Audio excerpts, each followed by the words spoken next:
I sat there, my fingers digging into the cold wooden bench, feeling the sweat turn to ice on my neck. They were standing over me, 3 men who smelled like expensive cologne and cheap cruelty.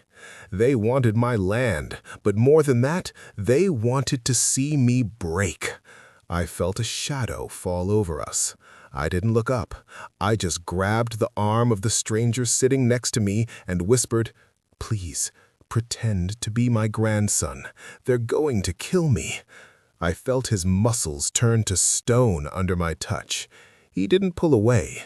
He just looked at them with eyes that had seen the end of the world and smiled. The town of Oak Creek was not dying a natural death. It was being strangled. Once a vibrant tapestry of emerald cornfields and golden wheat, the valley was now a skeleton of its former self. Dust storms fueled by a 3-year drought and the aggressive land-grabbing tactics of Blackwood holdings swirled through the streets like restless ghosts. The local shops were boarded up, their faded signs a testament to a time when families owned their futures. Now, the only thing that moved with purpose in Oak Creek were the blacked-out SUVs belonging to the corporation. Elias Thorne felt the weight of every lost year in his joints. At 72, his body was a roadmap of labor. Scars from rusted wire, skin tanned to the texture of old leather by 5 decades under the sun. He sat in the Rusty Anchor diner, a place that used to be filled with the chatter of farmers discussing crop yields. Now it was a tomb. The air was thick with the smell of old grease and the unspoken fear of the patrons who kept their heads down, terrified that meeting the wrong gaze would cost them their homes. The bell above the diner door gave a sharp, jarring ring. Caleb walked in. He was the cleaner for Blackwood Holdings, a man who wore $3,000 suits to a town where people struggled to buy bread. He was flanked by 2 men, Miller and Vance, hired muscle whose only skill was the systematic application of pain. Caleb slid into the booth across from Elias without asking. He didn't see a human being across from him. He saw a 300-acre obstacle. "You're looking tired, Elias," Caleb began, his voice smooth and devoid of empathy. "The offer on the table is more than fair. You can take the check and live out your remaining days in a nice condo by the coast. Or you can stay here and watch as we dismantle your life piece by piece." Elias's hands, resting on the Formica tabletop, began to tremble. It wasn't just age, it was the raw, terrifying realization that he was truly alone. His son, Leo, had been a sergeant in the elite SEAL teams, the kind of man who would have settled this with one look. But Leo was gone, buried in a soldier's grave, and Elias's wife, Martha, had followed soon after, her heart unable to bear the silence of a house without her son's laughter.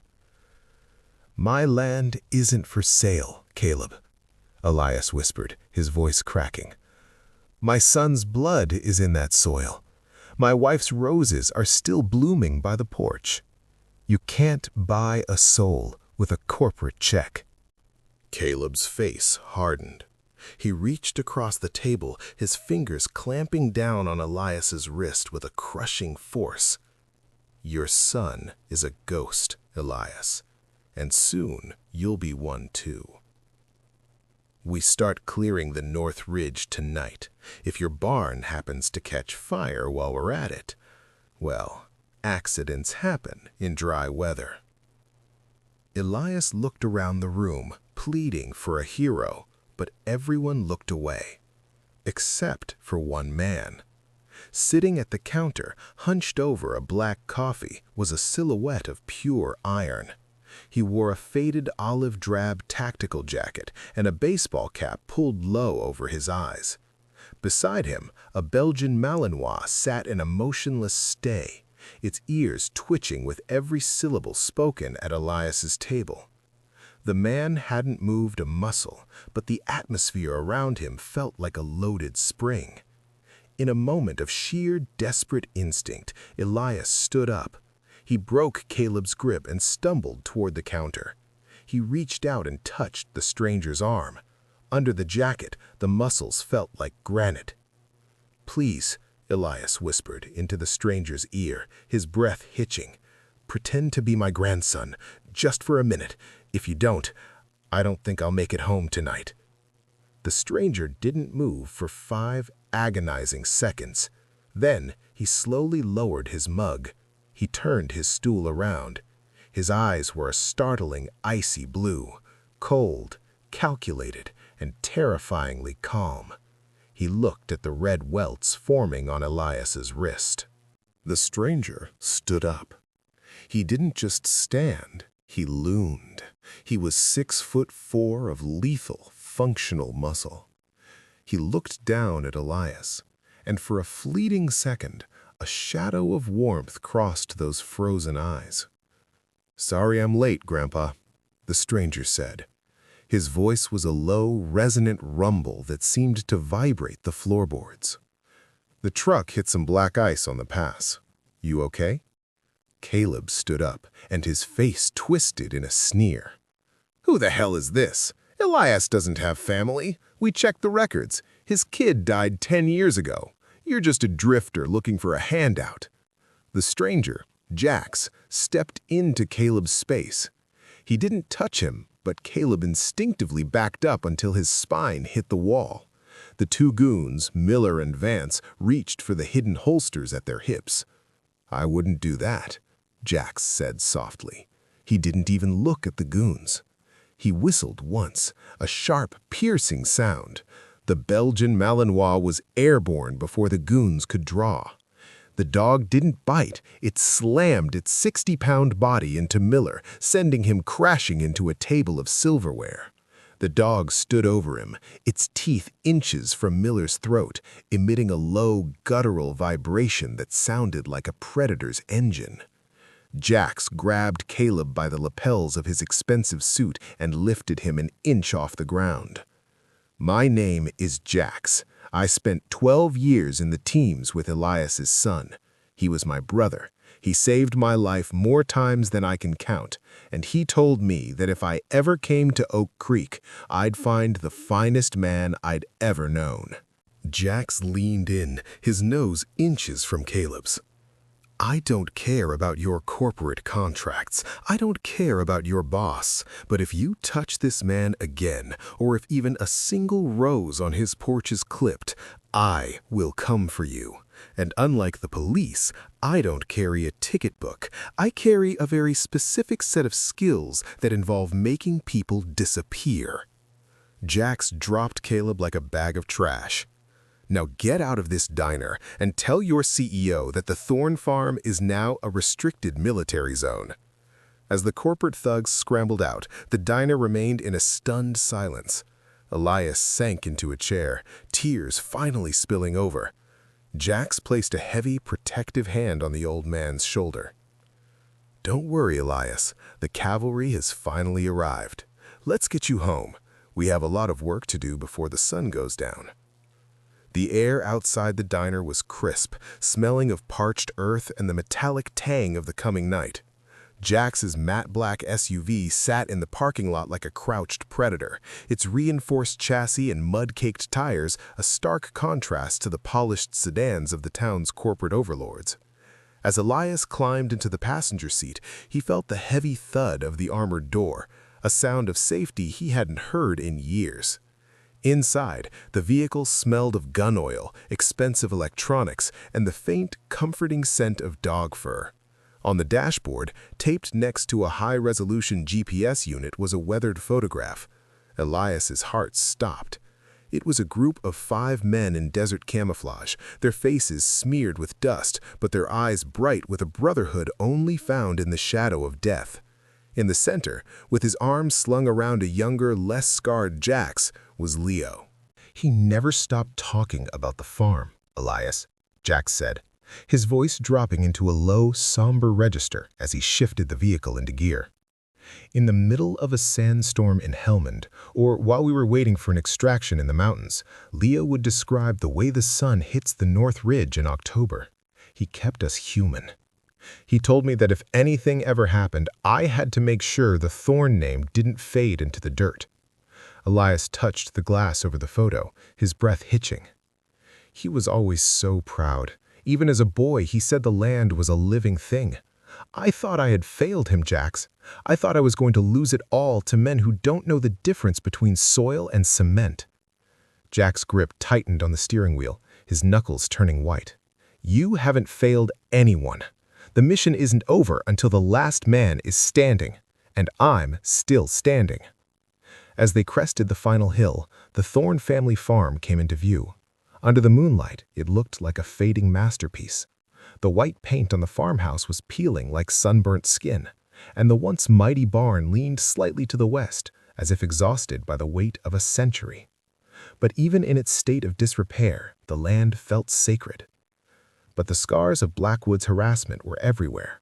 The perimeter fence had been systematically cut in dozens of places.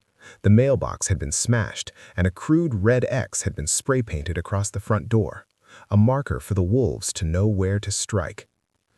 Jax didn't pull into the driveway. He circled the perimeter first, his eyes scanning the tree line with professional intensity. Beside him, Bear, the Belgian Malinois, let out a low, vibrating growl. "They're watching," Jax whispered, more to himself than Elias. "Thermal signatures in the tree line. 2 scouts. Professional but sloppy. They think they're dealing with an old man. They're about to find out they're dealing with a ghost."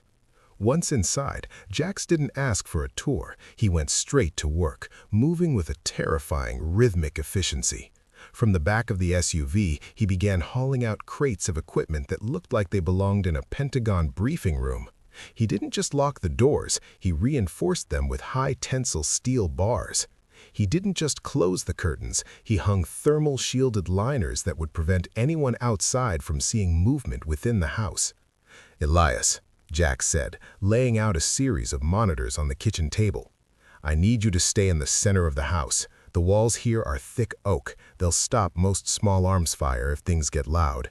I've given Bear the command to guard you. If he tells you to move, you move. If he tells you to stay, you stay. Do you understand?"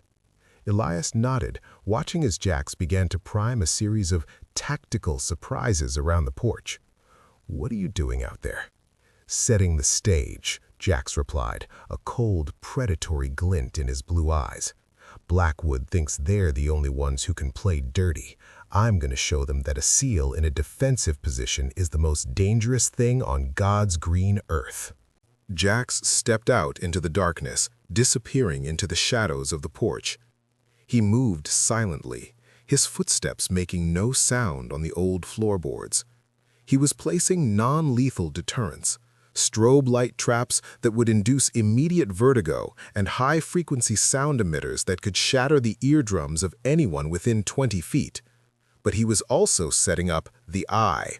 A drone, no larger than a bird, hummed softly as it rose from the porch, its 4K thermal camera feeding a live stream to the monitors in the kitchen. The clock on the mantelpiece struck 2 a.m. The house was silent, save for the rhythmic breathing of Bear, who sat at Elias's feet, his head pivoting toward every creak of the floor. Suddenly, the kitchen monitor flared red. "Target package identified." Jax's voice came over a small radio on the table. He sounded bored, as if he were discussing the weather. "4 intruders, approaching from the North Ridge. They're carrying accelerants. Looks like Caleb wanted to keep his promise about the barn." Through the grainy thermal feed, Elias watched as 4 figures crept toward the old wooden structure. They were dressed in black, moving with the arrogance of men who had never met a real consequence. "Wait for it," whispered Jax into the radio. The intruders reached the barn door. One of them produced a canister of gasoline. He began to unscrew the cap, a smirk visible even in the low-light feed. Then the world turned white. Jax triggered the strobe traps. 10,000 lumens of blinding light pulsed at a rhythmic frequency designed to scramble the human brain.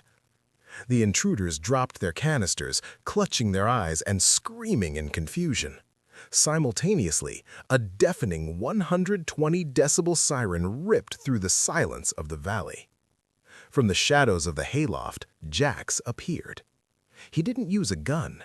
He was a blur of motion, a shadow that struck with the force of a sledgehammer.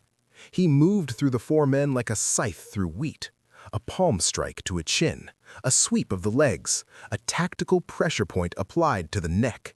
In less than 60 seconds, all four men were on the ground, zip-tied and weeping from the sensory overload.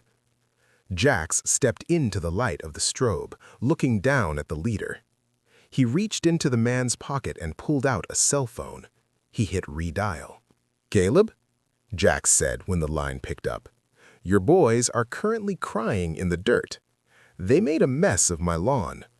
I'm going to give you 1 hour to send a cleaning crew to pick them up. If they're still here at sunrise, I'm turning them over to the state police with a full recorded confession of attempted arson." There was a long silence on the other end, followed by the sound of Caleb's heavy, panicked breathing. "This is war, Jax," Caleb hissed. "You can't stay awake forever." "You're right, Caleb," Jax replied, looking directly into the barn's security camera as if he were looking Caleb in the eye. "But Bear doesn't sleep. And I've got enough caffeine and spite to last until the day you're in handcuffs. Welcome to the Thorne farm. Population, your worst nightmare." As the first rays of sun began to bleed over the horizon, Jax walked back into the kitchen. He was sweating, his breathing slightly elevated, but his eyes were as clear as the morning sky. Elias was sitting at the table, a fresh pot of coffee waiting. "They won't stop with just 4 men, will they?" Jax sat down, taking a deep sip of the black coffee. "No. Caleb is a coward, but his bosses at Blackwood are sharks. They've invested too much in this valley to let one soldier stop them. They'll escalate. They'll bring in specialists, real mercenaries." Jax looked out the window at the sprawling beauty of the Thorne land. "But that's okay. I've been waiting for a real fight. Elias, do you have any old maps of the underground irrigation tunnels, the ones your father built?" Elias blinked, surprised. "Yes, in the basement. Why?" Jax's smile was thin and dangerous. "Because if they want to take this land, I'm going to make sure they have to crawl through every inch of it. And in those tunnels, I'm the one who owns the dark." The sun rose over Oak Creek, not with a sense of peace, but with the heavy, stagnant heat of a brewing storm. On the Thorne farm, the smell of burnt gasoline from the previous night's failed arson attempt lingered in the air. Jax stood on the porch, his eyes hidden behind polarized tactical sunglasses, watching the state police tow away the vehicles of Caleb's hired goons. The local sheriff, a man named Miller, whose belly hung over a belt paid for by corporate bribes, didn't even look Jax in the eye. He took the statements, looked at the tied-up intruders, and muttered something about reckless endangerment. "They were on my property with accelerants, Sheriff," Jax said, his voice as flat as a blade. "In most states, that's a one-way ticket to a cell. In this town, I expect they'll be out by lunch, so I'm going to make this easy for you. Don't come back to this gate unless you're wearing handcuffs for the people who sent them." As the police cruisers disappeared down the dusty road, Elias stepped out, holding a tattered leather folder. "Jax, you can't fight them all from this porch. They own the courthouse, the bank, and every ledger in the county. If you want to stop the shark, you have to go into the deep water." Jax took the folder. Inside were maps of the Old Town drainage system, and more importantly, a set of blueprints for the Blackwood Plaza, a 15-story glass and steel monstrosity that sat in the center of Oak Creek like a conqueror's throne. "I don't plan on staying on the porch, Elias," Jax said, a ghost of a smile touching his lips. "I'm gonna go have a word with the CEO. Bear, guard the perimeter. High alert." Jax didn't take the armored SUV. He took an old, beat-up motorcycle he'd kept in the back of his rig, something that blended into the gritty scenery of the industrial district. He dressed in a simple charcoal suit, the kind that made him look like just another high-level security consultant or a corporate lawyer with a dark side. Blackwood Plaza was a fortress of vanity. Security guards with earpieces patrolled the lobby, and every elevator required a biometric scan. To anyone else, it was impenetrable. To a man who had slipped into insurgent compounds in the middle of the night, it was a playground. Jax didn't go through the front door. He used the drainage maps Elias had provided to find a maintenance hatch 3 blocks away. He moved through the subterranean tunnels with a flashlight held in a tactical grip, his boots splashing through shallow water. He found the riser room for the plaza's fire suppression system and bypassed the digital lock in seconds using a handheld signal interceptor. Minutes later, Jax emerged from a service closet on the 14th floor, the executive wing. The 14th floor was silent, carpeted in wool so thick it swallowed his footsteps. He bypassed the secretary's desk, she was away getting coffee, and walked straight into the corner office. The office belonged to Sterling Blackwood, a man who looked like he had been manufactured in a boardroom. He was 60, silver-haired, and possessed the calm arrogance of a man who had never been told no. He was looking out the floor-to-ceiling windows, staring toward the Thorne farm in the distance. "You're early, Caleb," Sterling said without turning around. "I assumed you'd still be cleaning up the mess from last night's embarrassment." "Caleb is busy explaining to his men why they got beat by an old man and a dog," Jax said. Sterling spun around, his hand instinctively reaching for a silent alarm under his desk. "I wouldn't," Jax said, holding up a small device that was emitting a soft blue pulse. "I've jammed every frequency in this room. No alarm, no cell service, no Wi-Fi. It's just you and me, Sterling, and I'm much less patient than Elias Thorne." Blackwood recovered his composure quickly, leaning back in his leather chair. "Ah, the grandson. Jax, isn't it? I've read your file. Or rather, I tried to. Most of it is redacted. You're a long way from the desert, Commander." "I'm exactly where I need to be," Jax replied, walking toward the mahogany desk. He didn't sit. He leaned over, his massive frame casting a shadow over the CEO. "I saw what you're doing. You aren't just buying land. You're bankrupting families by manipulating the water table. You're poisoning the wells of people who refuse to sell, so the EPA forces them off the land. That's not business, Sterling. That's biological warfare." Blackwood chuckled. "It's progress. That valley is wasted on farmers. In 5 years, it will be a 5-star hub for the elite. The world moves on, Jax. Men like Elias who just stubborn relics." "Relics hold history," Jax said, his voice dropping an octave. "And history has a habit of repeating itself. I'm here to give you a choice. You sign a formal withdrawal from the Thorne property and cease all harassment of the Oak Creek residents, or I start leaking the contents of your black file to the federal authorities." Blackwood's eyes narrowed. "The black file? You're bluffing. That server is air-gapped and encrypted with 256-bit military-grade security." Jax pulled a small, silver thumb drive from his pocket and tossed it onto the desk. It slid across the wood and tapped against Blackwood's gold pen. "Check your internal server logs from 3 minutes ago. I didn't come here just to talk. While I was in the riser room, I tapped into your primary data trunk.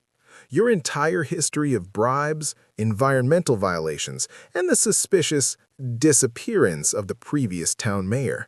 It's all on this drive, and I have 3 more hidden in places you'll never find." For the first time, the mask of corporate calm slipped from Blackwood's face. His skin turned a sickly shade of gray. "You think you can walk out of here? This building is full of security." "They're mall cops, Sterling," Jax said, turning toward the door. "I fought through cities held by actual armies. Your boys in the lobby don't scare me. But you should be scared, because now that I know what's in those files, this isn't just about a farm anymore. It's about burning your empire to the ground." Jax walked out of the office, leaving Blackwood trembling with a mixture of rage and terror. But as Jax reached the elevator, his tactical radio chirped. It was the emergency frequency he'd set up for Elias. "Jax! Jax, can you hear me?" Elias's voice was frantic, drowned out by the sound of breaking glass and the fierce barking of Bear. "Elias, report!" Jax snapped, his heart leaping into his throat. "They're here! Not Caleb's men, different ones! They have masks! They're using gas! Bear is—" The line went dead with a loud crack of gunfire. Jax's face transformed. The corporate consultant was gone, replaced by the lethal predator. He hit the emergency override on the elevator, his hand moving to the concealed sidearm he'd tucked into his waistband. "Sterling!" Jax roared, turning back toward the office, but the CEO had already locked the heavy oak doors.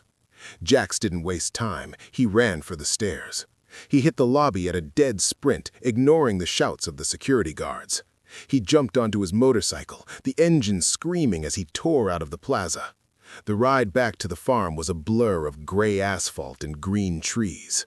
Jax pushed the bike to its absolute limit, weaving through traffic with suicidal precision. His mind was racing. If they were using gas and masks, these weren't goons. These were professionals, private military contractors, PMCs. Caleb hadn't been enough. Blackwood had called in the mercenaries. As he neared the North Ridge, he could see the smoke, a thick, oily black plume rising from the direction of the Thorne house. "Hang on, Elias," Jax whispered through gritted teeth. "If they've touched you, I'll turn this entire valley into a graveyard." Jax didn't go through the main gate. He knew it would be a kill zone. He drove the bike into the brush, dumped it, and moved into the trees on foot. He pulled a folding tactical rifle from his pack, his movements fluid and practiced. He reached the edge of the clearing. The farmhouse was engulfed in smoke, but it wasn't burning yet. It was a smoke screen. 3 men in full tactical gear, carrying suppressed submachine guns, were moving toward the basement entrance. Jax took a breath, centered his crosshairs on the lead mercenary, and squeezed the trigger. The war for Oak Creek had truly begun. The crack of Jax's rifle echoed through the valley, a sharp, singular note that signaled the end of diplomacy. The lead mercenary's shoulder erupted in a spray of dust and fabric as he spun to the ground. Jax didn't wait to see him fall. He was already moving, staying low to the tall grass, his mind a computer of ballistics and tactical geometry. The other 2 mercenaries reacted instantly. These weren't the bumbling goons from the diner. They were professionals. They didn't panic. They immediately dove for cover behind the rusted skeleton of an old harvester, laying down a suppressing base of fire with their suppressed submachine guns. The soft thud, thud, thud of their rounds hitting the dirt around Jax was the only sound in the otherwise eerie silence of the afternoon. "Contact! Northwest tree line!" one of the mercenaries shouted into his comms. Jax didn't have his dog, he didn't have his armored SUV, and he was outnumbered, but he had the home field advantage. He reached into his tactical vest and pulled out a small remote trigger. Click. 20 yards in front of the mercenaries, a hidden cache of flashbangs and white phosphorus canisters buried under the topsoil detonated. It wasn't meant to kill, but to disorient. A wall of blinding white light and thick, choking smoke erupted between Jax and the barn. Under the cover of the artificial fog, Jax became a phantom. He didn't fire again. He knew they would be tracking his muzzle flash. Instead, he drew his combat knife, a serrated black blade that had seen the underside of more than one insurgent's throat. He moved through the smoke, breathing through a small filtration mask. He heard the coughing of the second mercenary. The man was blinded, swinging his weapon wildly. Jax appeared behind him like a vengeful spirit. He didn't use the knife yet. He grabbed the man's helmet, twisted it sharply to the side to disorient his neck, and delivered a devastating knee to the small of his back. As the mercenary crumpled, Jax stripped the radio from his vest. "Section lead, report!" A voice crackled in the earpiece. It was cold, British, and sounded like it belonged to a man who enjoyed his work. "Where is the old man? We have the dog contained in the cellar." Jax's blood ran cold, contained. He didn't waste another second on the downed men. He sprinted toward the house, staying in the blind spots of the thermal cameras he knew they would be setting up. He reached the porch, the same porch where Elias had stood with his wife for 40 years. It was now littered with broken glass and the spent casings of flashbangs. The basement door had been kicked off its hinges. Jax descended the stairs in total silence, his rifle raised, his finger hovering over the trigger. The smell of ozone and copper, blood, hit him. In the corner of the cellar, he saw Bear. The massive Belgian Malinois was lying on its side, a net of high-tensile wire draped over him. He was breathing heavily, his golden fur matted with blood from a graze on his flank. He was whimpering, a sound Jax had never heard from the beast. And then he saw Elias. The old man was zip-tied to a wooden support beam. His face was bruised, but his eyes were wide with a fierce, defiant light. Standing over him was the man from the radio, a tall, whip-thin mercenary with a scar that ran from his ear to his chin. He was holding a silenced pistol to Elias's temple. "Drop the rifle, Commander," the mercenary said. He didn't even look at Jax. He kept his eyes on Elias. "I heard you coming a mile away. You're getting slow. Maybe the civilian life has softened your edge." Jax lowered the rifle, but he didn't drop it. "You're Blackwood's insurance policy, I assume. You're a long way from the private security firms of London. Money is the only country I recognize. Now, the drive you took from the office, give it to me, or I'll see how much of this old man's brain I can paint on the wall before you can pull that trigger." Elias looked at Jax, his voice trembling but steady. "Don't do it, Jax. If they get that drive, everyone in this town is finished. Let them take me. I've lived my life." "Quiet, old man," the mercenary hissed, pressing the barrel harder into Elias's skin. Jax's eyes moved to Bear. The dog's eyes were locked on Jax, waiting. Jax made a tiny, almost imperceptible movement with his left pinky finger, the attack on silence command. Bear didn't bark. He didn't growl. Despite the net and the wound, the dog exploded into motion, biting through the thin wire and lunging at the mercenary's leg. The man screamed, his aim shifting for a fraction of a second. That was all Jax needed. He didn't fire the rifle, he threw it. The heavy stock of the weapon caught the mercenary in the face with the force of a car crash. As the man stumbled back, Jax was on him. It wasn't a fight, it was an execution. Jax's movements were a blur of suppressed rage. He disarmed the man, broke his arm in 3 places, and pinned him against the cold stone wall of the cellar. "Who else is coming?" Jax whispered, his voice vibrating with a terrifying frequency. The mercenary spat blood into Jax's face. "The whole firm. Blackwood put a $5 million bounty on your head. You're a dead man. The air support is already—" Jax silenced him with a single, precise strike to the temple. Jax quickly cut Elias's ties. "We have to move, now. They have air support coming and this house is a target." "The tunnels, Jax," Elias gasped, clutching his chest. "My father built them during the Cold War. They lead to the old mine shaft 3 miles out. There's a map, behind the wine rack." Jax found the lever and swung the rack away. Behind it was a heavy iron door, rusted but solid. As they stepped into the darkness, the sound of a high-performance jet engine began to scream over the valley. "Get down!" Jax roared. The farmhouse above them erupted. A Hellfire missile, launched from a corporate-owned drone, slammed into the kitchen. The shockwave threw them forward into the dirt of the tunnel. Dust and debris rained down as the ceiling groaned under the weight of the collapsing house. Elias let out a sob. "My home! It's gone!" Jax pulled the old man up, his face grimed with soot, but his eyes burning like blue embers. "The house is wood and stone, Elias. The legacy is still alive, and as long as we have that drive, we have the power to bury Sterling Blackwood under the same rubble." They began to move through the narrow earthen tunnels. Jax led the way with a tactical flashlight, Bear limping but loyal at his side. The tunnels were cold, smelling of damp earth and ancient secrets. After half a mile, they reached a wide chamber. Jax shone the light around and froze. It wasn't just a tunnel. It was a cache. Rows of olive-drab crates were stacked against the walls. Elias's father hadn't just built a bunker, he had built an armory. "What is this?" Jax asked, opening a crate. Inside were M1 Garands, crates of ammunition, and most importantly, old but functional radio equipment. "My father was a survivalist," Elias explained, leaning against the wall to catch his breath. "He didn't trust the government. He always said a man's last line of defense should be deep in the earth." Jax looked at the equipment. A plan began to form in his mind.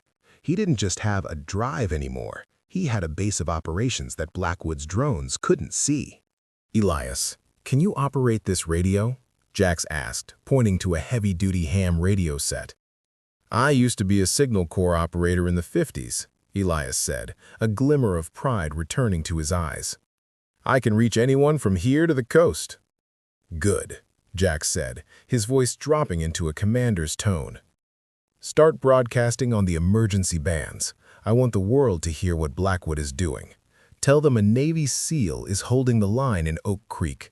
And tell them if they want the truth, they need to look at the sky." Jax turned back toward the tunnel entrance, checking his sidearm. "I'm going back up." "You're going back? They have a drone! They have an army!" Jax looked at Elias, a dark, determined smile on his face. "They have an army, but I have a valley full of traps they don't know about. And they just made it personal. They destroyed your home. Now I'm going to destroy their reputation." Jax disappeared into the dark, leaving Elias with the radio. As the first broadcast began to crackle across the airwaves, the legend of the grandson of Oak Creek began to spread. The explosion that leveled the Thorne farmhouse had sent a shockwave of dust and heat through the underground tunnels, but as Jax emerged from a hidden ventilation shaft half a mile away, his heart was as cold as the earth he'd just crawled through. He stood on a rocky outcrop overlooking the valley. Below him, the skeletal remains of the farmhouse were still smoldering. The black smoke curled into the sky like a funeral shroud. But Jax wasn't mourning. He was calibrating.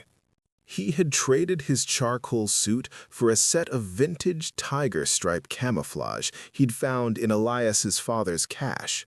Over his shoulder was a customized M14 rifle, and his tactical vest was heavy with M67 fragmentation grenades and claymore mines. He looked less like a modern soldier and more like a ghost of wars past, a primitive and lethal force of nature. "Bear, stay low," Jax whispered. The dog, despite his wound, moved with a limping grace, his instinct for the hunt overriding his pain. "They think the drone finished us. Let's show them that ghosts can bite." Sterling Blackwood hadn't just sent a drone, he had deployed a full tactical recovery team, 12 mercenaries led by the British contractor Jax had incapacitated in the cellar. They were moving in a staggered diamond formation across the north pasture, their high-tech goggles scanning for heat signatures. Jax watched them through the iron sights of his rifle. He didn't fire. He knew that against 12 men with automatic weapons and thermal optics, a direct head-on fight was suicide. He needed to turn the Thorne land itself into a weapon. The mercenaries reached the edge of the old orchard, a place where Elias's grandfather had planted apple trees nearly 80 years ago. The trees were gnarled and thick, providing perfect cover, or so the mercenaries thought. Jax pulled a small, hand-built detonator from his pocket. Click. The first mercenary stepped on a concealed pressure plate. It wasn't an explosive. It was a beehive trap. A spring-loaded wooden board studded with 6-inch rusty nails swung from a high branch, slamming into the man's chest with the force of a swinging sledgehammer. As his teammates rushed to help him, Jax triggered the second phase. A series of smoke pots filled the orchard with thick green fog. Not just any smoke, but a mixture of sulfur and pepper spray Jax had improvised from Elias's farming supplies. "I can't see! My eyes are burning!" one mercenary screamed over the comms. Jax moved. He didn't use his rifle. He used the terrain. He dropped from a branch like a panther, his combat knife finding the gap between a mercenary's helmet and his vest. He was in and out of the fog before the man's body even hit the grass. The mercenaries began to panic. They were trained for urban warfare and desert raids, not for a vengeful seal in a dark forest who knew every dip in the land and every hollow log. Fall back to the vehicles," the leader shouted, his voice cracking with a fear he hadn't felt in years. They scrambled toward their armored transport, a high-end bulletproof SUV idling near the creek. They piled in, the driver flooring the engine, but Jax was already ahead of them. He had retrieved his motorcycle from the brush. As the SUV roared down the dirt track, Jax paralleled them through the woods, jumping over fallen logs and sliding through mud pits with a skill that defied gravity. He pulled a small magnetic limpet charge from his belt, a relic from the armory, and leaned out from his bike as he drew level with the speeding SUV. With a practiced flick of his wrist, he slapped the charge onto the rear wheel well. Jax braked hard, skidding his bike into a 180-degree turn as the charge detonated. The SUV's rear tire didn't just pop, the entire axle was sheared off. The vehicle spun wildly, flipping twice, before crashing into the shallow waters of the creek. Jax walked toward the wreckage, his rifle held at the low ready. The doors of the SUV groaned open, and 3 dazed mercenaries crawled out, their gear ruined and their spirits broken. Jax didn't fire. He stood on the bank of the creek, the sun setting behind him, casting his shadow long and terrifying over the broken men. "Drop the weapons," Jax commanded. His voice was calm, but it held the weight of a death sentence. "The sheriff isn't coming to save you, and Sterling Blackwood is currently watching his stock price plummet as we speak." "What are you talking about?" the lead mercenary gasped, coughing up water and blood. "Elias Thorne is on the ham radio. He's been broadcasting the live feed of your drone strike and your biological warfare on the town's wells to every news station from here to Washington. The black file is already in the hands of the FBI. You aren't security anymore. You're international fugitives." The mercenary looked at Jax, then at the rifle, and finally at the bloodthirsty growl coming from Bear. He dropped his pistol into the mud. Jax didn't stay to watch them be arrested. He had one final objective. He knew Sterling Blackwood wouldn't wait for the FBI. A man like that had a private helicopter on his roof and a flight plan to a non-extradition country. Jax looked at the smoldering ruins of the farmhouse one last time. "There, go to the tunnels. Guard Elias. I have to finish this where it started." He climbed back onto his motorcycle. He wasn't going to the farm. He was heading back to the city. But he wasn't going to the office this time. He was going to the airport. As he tore down the highway, his mind went back to Leo. He remembered his brother-in-arm's final words. "Take care of the land, Jax. It's the only thing that lasts." The land had been scarred. The house had been burned. But the soul of Oak Creek was still fighting. Jax felt a cold, sharp clarity. He was no longer just a soldier. He was the living embodiment of the Thorne family's vengeance.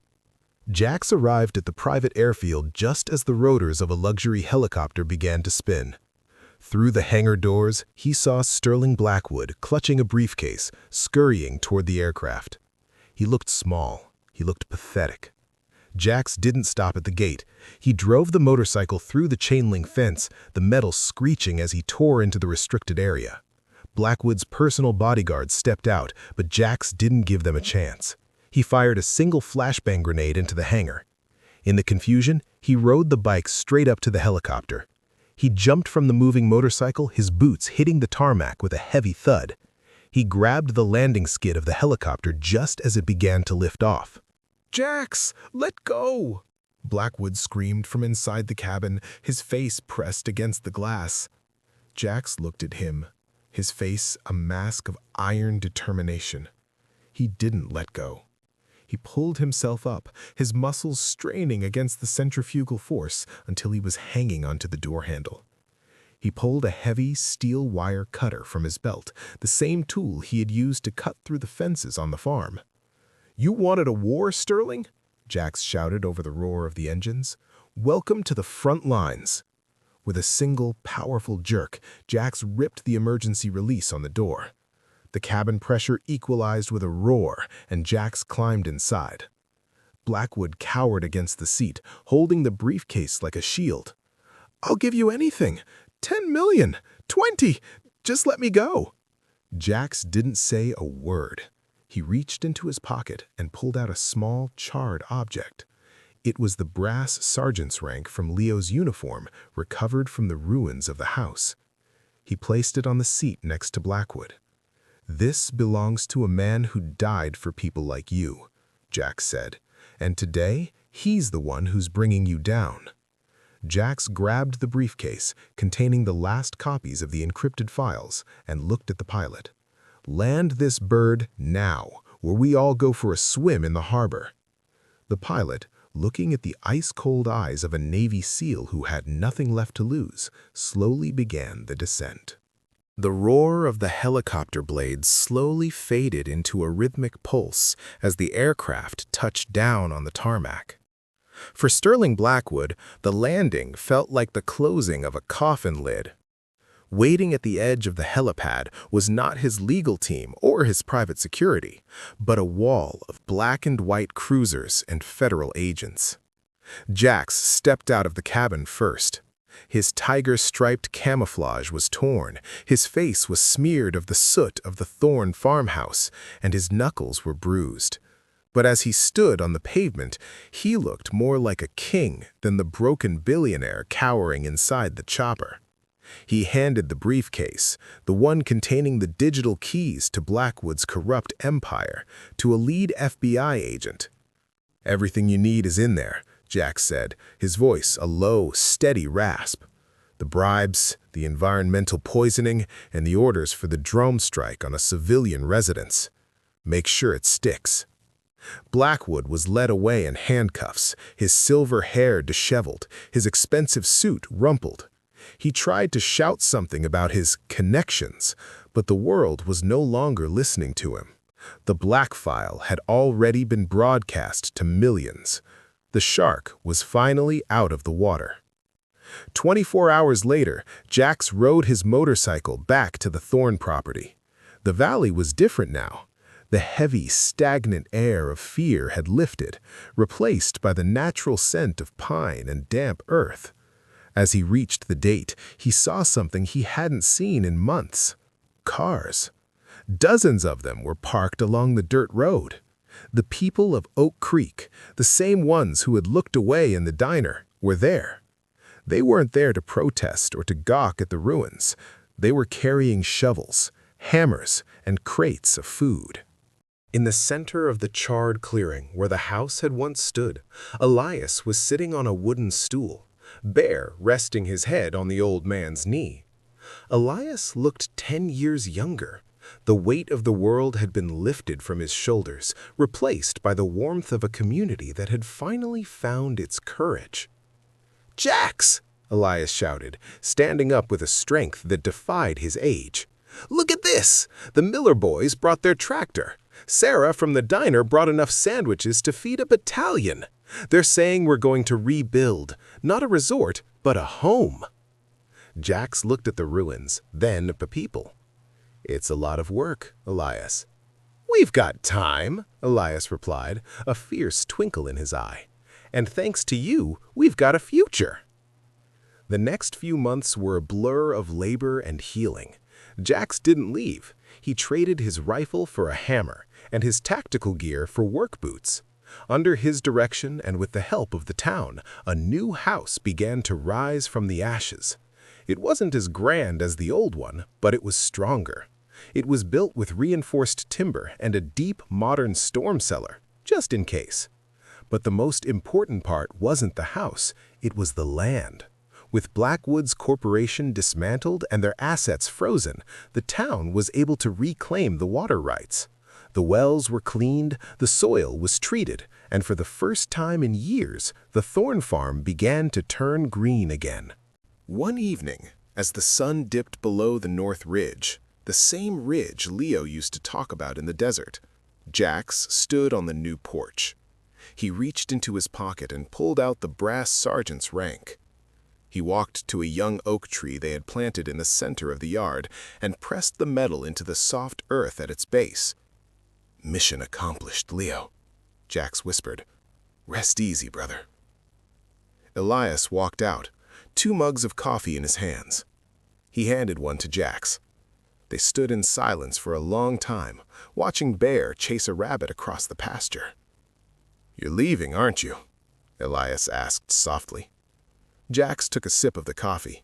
It was strong and hot, the way a soldier likes it. "The farm is safe, Elias. The town is back on its feet. There are other valleys out there, other people who don't have a grandson to stand up for them. I think it's time I go find them." Elias nodded, a sad but knowing smile on his face. "You are never just pretending, Jax. You're more of a Thorne than anyone I've ever known. This place will always be your home base. Don't forget that." Jax didn't say goodbye. He simply whistled for Bear, climbed onto his motorcycle, and kicked the engine into life. As he rode away, he looked in his rearview mirror. He saw Elias standing on the porch, a silhouette of resilience against the setting sun. He saw the green fields of Oak Creek stretching out like a sea of hope. Jax wasn't a drifter anymore. He was a guardian. And as long as there were predators in suits trying to take what didn't belong to them, the Navy SEAL and his canine would be out there, waiting in the shadows. They thought he was just an old man with a piece of dirt. They thought his family line was broken and his spirit was gone. But they forgot one thing. Honor never dies. It only waits for the right man to pick up the mantle. Elias Thorne didn't just save his farm that day in the diner. He saved the soul of a town. And Jax, he reminded us all that no matter how big the enemy, no matter how deep their pockets, there is no force on earth as powerful as a promise made to a brother in arms. If you believe that justice should always prevail and that we should always stand up for those who can't stand up for themselves, then this story is for you. If you enjoyed this journey of courage and vengeance, do not forget to hit that like button. It helps us bring more of these incredible stories of military honor to light. Subscribe to our channel and turn on the notification bell so you never miss a chapter. We have many more stories of heroes who refuse to back down. And tell us in the comments, what would you do if someone tried to take your legacy? Would you stand and fight, or would you wait for a hero to arrive? Thank you for watching. Until next time, remember, never pick a fight with someone who has nothing to lose and a brother to remember. Goodbye.